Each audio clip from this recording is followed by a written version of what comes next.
वो दिन था 30 जून 1908 का। समय था 7:10 और जगह थी रशिया में मौजूद टुंगुस्का रिवर के किनारे की।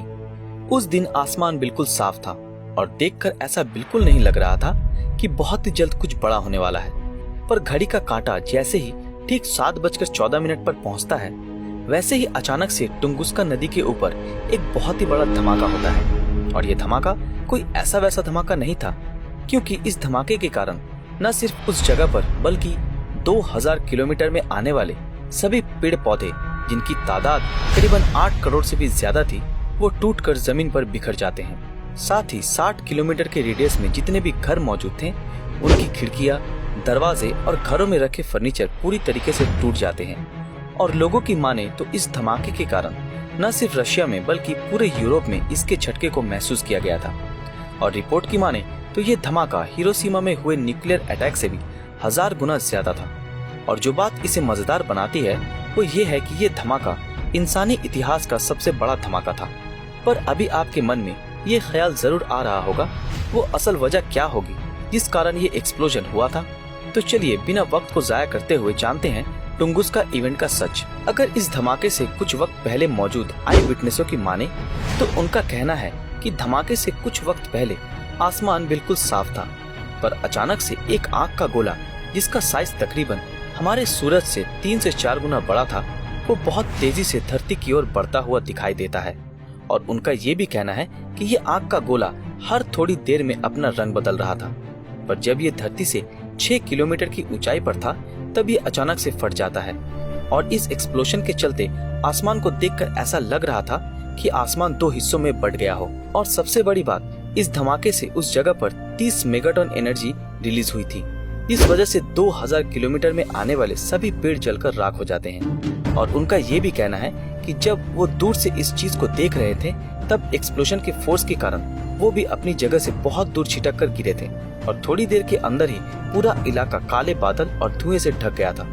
पर यह कहा नहीं जा सकता था कि ये स्मोक जंगल में लगी आग की वजह से हुई थी कि धमाके के कारण।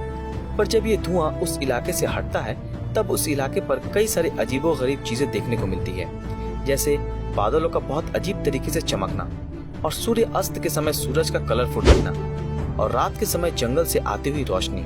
पर साल 1908 में रशिया पर हुई पॉलिटिकल अनस्टेबिलिटी के चलते साइंटिस्टों को उस जगह पर जाकर रिसर्च करने की अनुमति नहीं दी जाती है। और वहाँ पर साइंटिस्टों द्वारा पूरे 19 सालों तक कोई भी रिसर्च नहीं कंडक्ट किया जाता है।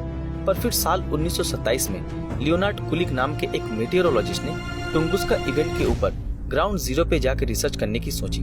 पर जब लियोनार्ड धमाके की जगह के सबसे नजदीकी विलेज पर पूछताछ करने पहुंचते हैं, तब वहां कोई भी व्यक्ति इस बारे में कोई बात नहीं करना चाहता, क्योंकि उनका मानना था कि वो धमाका उनके भगवान द्वारा किया गया था, और अगर कोई व्यक्ति उसके बारे में बात करेगा तो उनका भगवान उसे मार देगा। जिस वजह से लियोनार्ड को उस गाँव से खाली हाथ लौटना पड़ा था।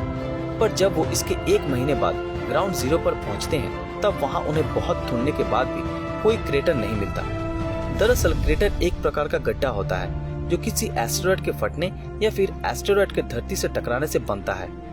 उनके लाख कोशिशों के बाद भी क्रेटर नहीं मिलता है, तब उन्हें आखिर में हार मानकर वापस लौटना पड़ता है। पर इतने बड़े धमाके के बाद कोई भी क्रेटर के नाम मिलने से हमारे साइंटिस्टों के लिए ये मामूली सा दिखने वाला धमाका बहुत बड़ा सवाल बन गया था।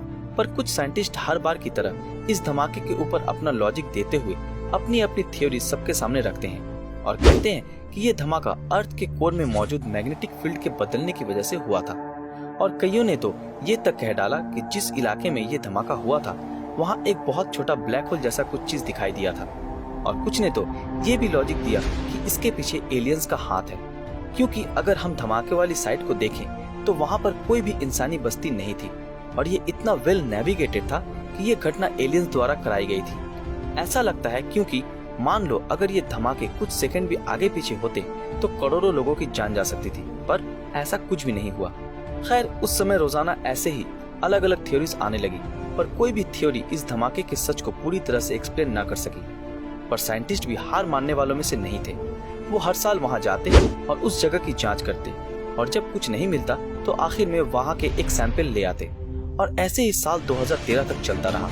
पर जब एक दिन national academy of science Ukraine की एक टीम साल 1978 में वहां से लाई हुई सैंपल की स्टडी कर रही थी, तब उन्हें फाइनली एक रॉक में एक मेटेरॉइड का टुकड़ा मिलता है। और जब वो आगे की स्टडी करते हैं तब उन्हें पता चला मेटेरॉइड और क्रेटर बहुत बड़े रॉक के साथ मिल गया है और वहाँ जो क्रेटर धमाके से बना था वो बहुत छोटा था, इसलिए वो इतने रिसर्च के बाद भी उसे ढूंढा नहीं जा सका।